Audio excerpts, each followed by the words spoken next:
അപ്പോൾ ഇഷ്ടംപോലെ സ്ത്രീകൾ കഴിയുന്നു. അപ്പോൾ അവർ പറഞ്ഞു നമ്മളൊരു കാര്യം പറയട്ടെ.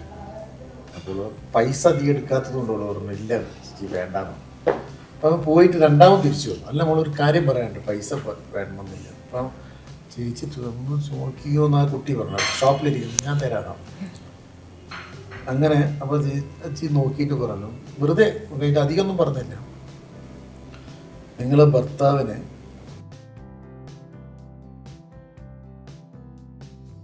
വീട്ടിൽ വെറുതെ ഇരിക്കുന്ന സമയത്ത് പെട്ടെന്ന് ഒരു ഫോണ് എടുത്ത് നോക്കുമ്പോൾ ഉർവശി ചേച്ചി. ഹരീഷ് എവിടെയുള്ള ഞാൻ വീട്ടിലുണ്ട്. ഹരീഷ് ടി വി ഒന്ന് ഓൺ ചെയ്ത് വെക്കുക. ഞാൻ ടി വി ഓണാക്കി. ഞാൻ ഈ വിവരം രഞ്ജിത്തേട്ടനോട് പറഞ്ഞു, ഇരുന്ന് ഇങ്ങനെ കരയുകയായിരുന്നു.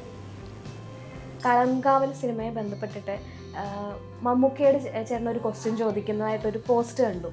അല്ല, അനാവശ്യമായത് എന്നല്ല, ഇത് നമ്മൾ എങ്ങനെ ഒരു കാര്യത്തെ വിശദീകരിക്കുന്നു എന്നുള്ളതിനനുസരിച്ചിരിക്കുമല്ലോ ഓരോ കാര്യങ്ങൾ. അത് എവിടെ എപ്പോൾ പറയണം, ഏത് സാഹചര്യത്തിൽ പറയുന്നു എന്നൊക്കെ അനുസരിച്ച് തന്നെയാണ്.